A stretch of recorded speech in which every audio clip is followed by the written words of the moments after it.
నమస్కారం అండి స్వామి. వాయువుల గురించి తెలియజేయండి గురువుగారు. నాన్న, మనకి 19 ఇంద్రియాలు ఉన్నాయి. 19 ఇంద్రియాల్లో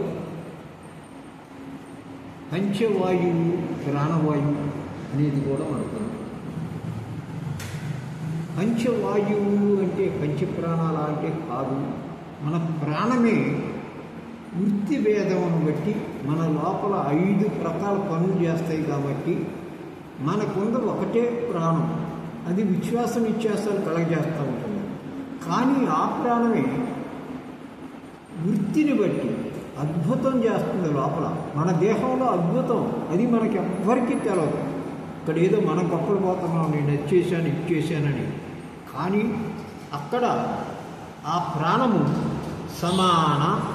సమాన వ్యాన ఉదాన ప్రాణ అపాన వాయువులు కంటే సమాన వాయువు, వ్యాన వాయువు, ఉదాన వాయువు, ప్రాణవాయువు, అపాన వాయువు 5 వాయువులుగా లోపల ఉండి అది ఎంత పని చేస్తుందంటే, సమాన వాయువు మనం నాభిస్థానం దగ్గర ఉండి మనం తిన్న ఆహారాన్ని అంతా కూడా జఠరాగ్ని కలిగించి పసినం చేసేస్తుంది.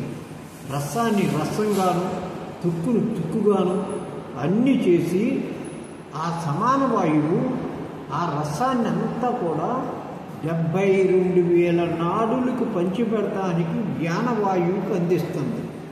వ్యానవాయువు శరీరం అంతా పంచిపెడుతుంది. మొత్తం దేహంలో ఉన్న 72,000 నాడులకి కూడా ఆ రసాన్ని పంచిపెడుతుంది. ఇకపోతే ఉదాన వాయువు అది ఏం చేస్తుందంటే, మనం చనిపోయినప్పుడు 24 గంటలు శరీరాన్ని ఉబ్బిస్తుంది. అంతేకాదు, తల్లి ప్రసవించేటప్పుడు బిడ్డను బయటికి నెట్టేస్తుంది, అనేక రకాలుగా చేస్తుంది. ఇక ప్రాణవాయువు మూలాధారం దగ్గర నుంచి సహస్రం దాకా ఉచ్ఛ్వాస చక్రాల ద్వారా ఉచ్ఛ్వాస నిశ్వాసాలు చేస్తూ రోజుకి 21,600 సార్లు ఈ శ్వాస జరుగుతూ ఉంటుంది మన దేహంలో.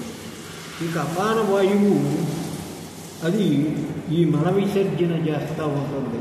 దాన్ని ఇన్ని వాయువు నుండి ఇంత చక్కగా మనకి పని జరుగుతుంది. వీటిని గురించి నేను తర్వాత మళ్ళీ మీకు వివరంగా అన్నీ తెలియజేస్తాను.